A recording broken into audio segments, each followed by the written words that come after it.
Bienvenue sur Bible 365. Nous sommes contents que vous soyez avec nous aujourd'hui, pour écouter la lecture du livre 2 Chroniques chapitres 18, 19 et 20.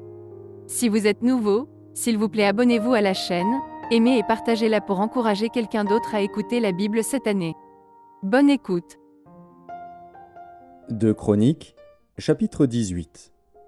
Josaphat eut en abondance des richesses et de la gloire, et il s'allia par mariage avec Akab. Au bout de quelques années, il descendit auprès d'Akab à Samarie. Et Akab tua pour lui et pour le peuple qui était avec lui un grand nombre de brebis et de bœufs, et il le sollicita de monter à Ramoth en Galaad. Akab, roi d'Israël, dit à Josaphat, roi de Juda, « Veux-tu venir avec moi à Ramoth en Galaad » Josaphat lui répondit, « Moi comme toi, et mon peuple comme ton peuple, nous irons l'attaquer avec toi. » Puis Josaphat dit au roi d'Israël, « Consulte maintenant, je te prie, la parole de l'Éternel. » Le roi d'Israël assembla les prophètes, au nombre de 400, et leur dit, « Irons-nous attaquer Ramoth en Galaad, ou dois-je y renoncer ?» Et ils répondirent, « Monte, et Dieu la livrera entre les mains du roi. » Mais Josaphat dit, « N'y a-t-il plus ici aucun prophète de l'Éternel par qui nous puissions le consulter ?» Le roi d'Israël répondit à Josaphat, « Il y a encore un homme par qui l'on pourrait consulter l'Éternel, mais je le hais, car il ne me prophétise rien de bon, il ne prophétise jamais que du mal. C'est Michée, fils de Jimla. » Et Josaphat dit, « Que le roi ne parle pas ainsi. » Alors le roi d'Israël appela un eunuque et dit, « Fais venir tout de suite Michée, fils de Jimla. » Le roi d'Israël et Josaphat, roi de Juda, étaient assis chacun sur son trône, revêtus de leurs habits royaux. Ils étaient assis dans la place à l'entrée de la porte de Samarie, et tous les prophètes prophétisaient devant eux. Sédécias, fils de Kenaana, s'était fait des cornes de fer, et il dit, « Ainsi parle l'Éternel, avec ces cornes, tu frapperas les Syriens jusqu'à les détruire. » Et tous les prophètes prophétisèrent de même, en disant, « Monte à Ramoth en Galaad, tu auras du succès, et l'Éternel la livrera entre les mains du roi. » Le messager qui était allé appeler Michée lui parla ainsi, « Voici, les prophètes d'un commun accord prophétisent du bien au roi. Que ta parole soit donc comme la parole de chacun d'eux. Annonce du bien. » Michée répondit, « L'Éternel est vivant, j'annoncerai ce que dira mon Dieu. » Lorsqu'il fut arrivé auprès du roi, le roi lui dit, « Michée, irons-nous attaquer Ramoth en Galaad, ou dois-je y renoncer ?» Il répondit, « Montez, vous aurez du succès, et ils seront livrés entre vos mains. » Et le roi lui dit, « Combien de fois me faudra-t-il te faire jurer de ne me dire que la vérité au nom de l'Éternel » Michée répondit, « Je vois tout Israël dispersé sur les montagnes, comme des brebis qui n'ont point de berger. » Et l'Éternel dit, « Ces gens n'ont point de maître, que chacun retourne en paix dans sa maison. » Le roi d'Israël dit à Josaphat, « Ne te l'ai-je pas dit ? Il ne prophétise sur moi rien de bon, il ne prophétise que du mal. » Et Michée dit, « Écoutez donc la parole de l'Éternel. J'ai vu l'Éternel assis sur son trône, et toute l'armée des cieux se tenant à sa droite et à sa gauche. » Et l'Éternel dit, « Qui séduira Akab, roi d'Israël, pour qu'il monte à Ramoth en Galaad et qu'il y périsse ?» Ils répondirent l'un d'une manière, l'autre d'une autre. Et un esprit vint se présenter devant l'Éternel et dit, « Moi, je le séduirai. » L'Éternel lui dit, « Comment ?»« Je sortirai, répondit-il, et je serai un esprit de mensonge dans la bouche de tous ces prophètes. » L'Éternel dit, « Tu le séduiras, et tu en viendras à bout. Sors, et fais ainsi. » Et maintenant, voici, l'Éternel a mis un esprit de mensonge dans la bouche de tes prophètes qui sont là, et l'Éternel a prononcé du mal contre toi. Alors Sédécias, fils de Kenaana, s'étant approché, frappa Michée sur la joue et dit, « Par quel chemin l'esprit de l'Éternel est-il sorti de moi pour te parler ?» Michée répondit, « Tu le verras au jour où tu iras de chambre en chambre pour te cacher. » Le roi d'Israël dit, « Prenez Michée et emmenez-le vers Amon, chef de la ville, et vers Joas, fils du roi. Vous direz, « Ainsi parle le roi, mettez cet homme en prison, et nourrissez-le du pain et de l'eau d'affliction, jusqu'à ce que je revienne en paix. » Et Michée dit, « Si tu reviens en paix, l'Éternel n'a point parlé par moi. » Il dit encore, « Vous tous, peuple, entendez. » Le roi d'Israël et Josaphat, roi de Juda, montèrent à Ramoth en Galade. Le roi d'Israël dit à Josaphat, « Je veux me déguiser pour aller au combat, mais toi, revêts-toi de tes habits. » Et le roi d'Israël se déguisa, et ils allèrent au combat. Le roi de Syrie avait donné cet ordre au chef de ses chars, « Vous n'attaquerez ni petit ni grand, mais vous attaquerez seulement le roi d'Israël. » Quand les chefs des chars aperçurent Josaphat, ils dirent, « C'est le roi d'Israël !» Et ils l'entourèrent pour l'attaquer. Josaphat poussa un cri, et l'Éternel le secourut, et Dieu les écarta de lui. Les chefs des chars, voyant que ce n'était pas le roi d'Israël, s'éloignèrent de lui. Alors un homme tira de son arc au hasard, et frappa le roi d'Israël au défaut de la cuirasse. Le roi dit à celui qui dirigeait son char, « Tourne, et fais-moi sortir du champ de bataille, car je suis blessé. » Le combat devint acharné ce jour-là. Le roi d'Israël fut retenu dans son char, en face des Syriens, jusqu'au soir, et il mourut vers le coucher du soleil. 2 Chroniques, chapitre 19. Josaphat, roi de Juda, revint en paix dans sa maison à Jérusalem. Jéhu, fils de Hanani, le prophète, alla au-devant de lui. Et il dit au roi Josaphat, « Doit-on secourir le méchant, et aimes-tu ceux qui haïssent l'Éternel ? À cause de cela, l'Éternel est irrité contre toi. Mais il s'est trouvé de bonnes choses en toi, car tu as fait disparaître du pays les idoles, et tu as appliqué ton cœur à chercher Dieu. » Josaphat resta à Jérusalem.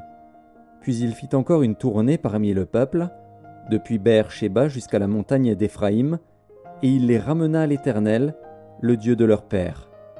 Il établit des juges dans toutes les villes fortes du pays de Juda, dans chaque ville.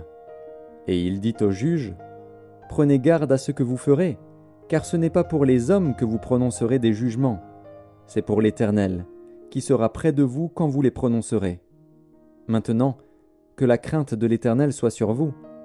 Veillez sur vos actes, car il n'y a chez l'Éternel, notre Dieu, ni iniquité, ni égard pour l'apparence des personnes, ni acceptation de présents. » Quand on fut de retour à Jérusalem, Josaphat y établit aussi, pour les jugements de l'Éternel et pour les contestations, des Lévites, des sacrificateurs et des chefs de maison paternelle d'Israël.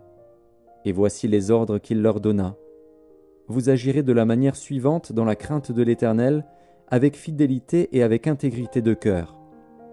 Dans toute contestation qui vous sera soumise par vos frères, établis dans leur ville, relativement à un meurtre, à une loi, à un commandement, à des préceptes et à des ordonnances, vous les éclairerez, afin qu'ils ne se rendent pas coupables envers l'Éternel, et que sa colère n'éclate pas sur vous et sur vos frères. C'est ainsi que vous agirez, et vous ne serez point coupables.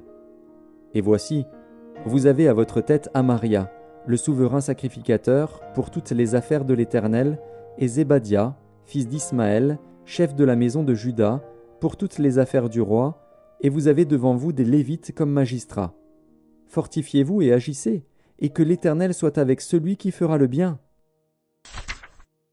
2 Chroniques, chapitre 20. Après cela, les fils de Moab et les fils d'Ammon, et avec eux des Maonites, marchèrent contre Josaphat pour lui faire la guerre.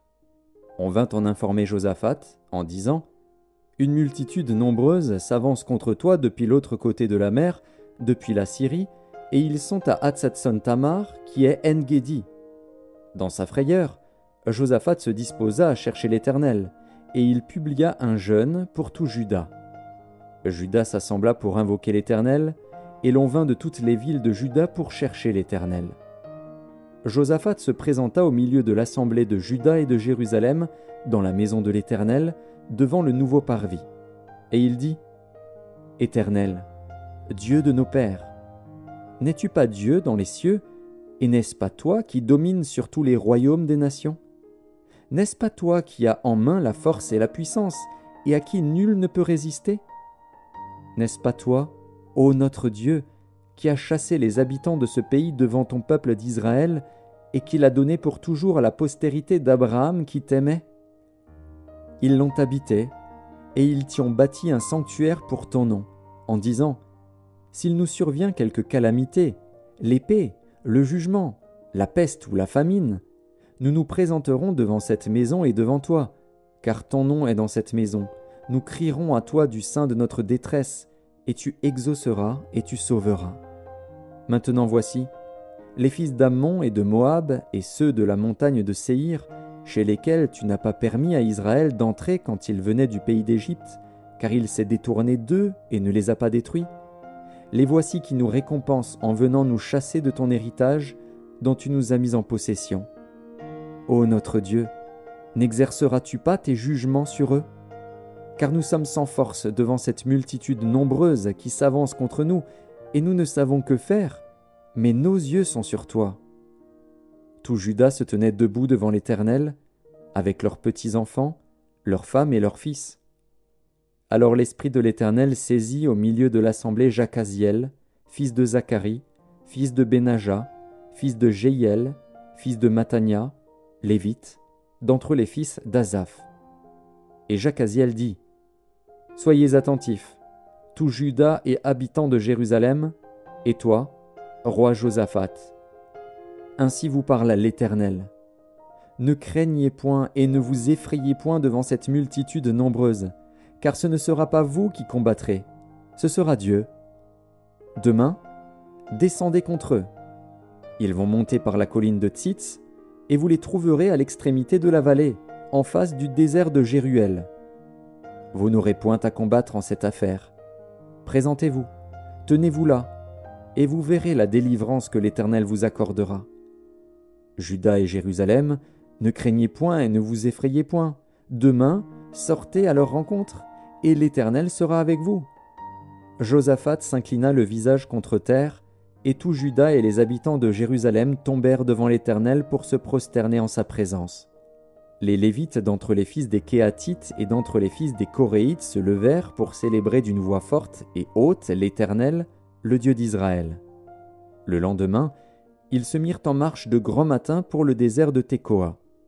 À leur départ, Josaphat se présenta et dit, « Écoutez-moi, Juda et habitants de Jérusalem, confiez-vous en l'Éternel, votre Dieu, et vous serez affermis.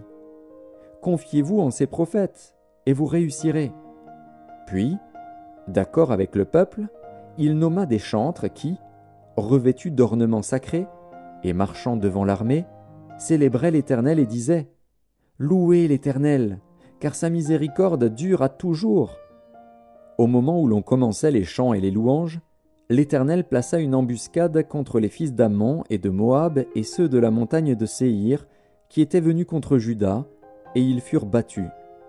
Les fils d'Ammon et de Moab se jetèrent sur les habitants de la montagne de Séhir pour les dévouer par interdit et les exterminer. Et quand ils en eurent fini avec les habitants de Séhir, ils cédèrent les uns les autres à se détruire. Lorsque Juda fut arrivé sur la hauteur d'où l'on aperçoit le désert, ils regardèrent du côté de la multitude, et voici, c'étaient des cadavres étendus à terre, et personne n'avait échappé. Josaphat et son peuple allèrent prendre leurs dépouilles. Ils trouvèrent parmi les cadavres d'abondantes richesses et des objets précieux, et ils en enlevèrent tant qu'ils ne purent tout emporter. Ils mirent 3 jours au pillage du butin, car il était considérable. Le 4e jour, ils s'assemblèrent dans la vallée de Béraka, où ils bénirent l'Éternel. C'est pourquoi ils appelèrent ce lieu vallée de Béraka, nom qui lui est resté jusqu'à ce jour. Tous les hommes de Juda et de Jérusalem, ayant à leur tête Josaphat, partirent joyeux pour retourner à Jérusalem, car l'Éternel les avait remplis de joie en les délivrant de leurs ennemis. Ils entrèrent à Jérusalem et dans la maison de l'Éternel, au son des luttes, des harpes et des trompettes. La terreur de l'Éternel s'empara de tous les royaumes des autres pays, lorsqu'ils apprirent que l'Éternel avait combattu contre les ennemis d'Israël. Et le royaume de Josaphat fut tranquille, et son Dieu lui donna du repos de tous côtés. Josaphat régna sur Juda. Il avait 35 ans lorsqu'il devint roi, et il régna 25 ans à Jérusalem. Sa mère s'appelait Azuba, fille de Shilchi. Il marcha dans la voie de son père Asa, et ne s'en détourna point, faisant ce qui est droit aux yeux de l'Éternel. Seulement, les hauts lieux ne disparurent point, et le peuple n'avait point encore le cœur fermement attaché au Dieu de ses pères. Le reste des actions de Josaphat, les premières et les dernières, cela est écrit dans les mémoires de Jéhu, fils de Hanani, lesquels sont insérés dans le livre des rois d'Israël. Après cela, Josaphat, roi de Juda, s'associa avec le roi d'Israël, Akazia, dont la conduite était impie. Il s'associa avec lui pour construire des navires destinés à aller à Tarsis, et ils firent les navires à Etjon-Géber. Alors Éliézer, fils de Dodava, de Marécha, prophétisa contre Josaphat et dit : « Parce que tu t'es associé avec Akazia, l'Éternel détruit ton œuvre. » Et les navires furent brisés et ne purent aller à Tarsis.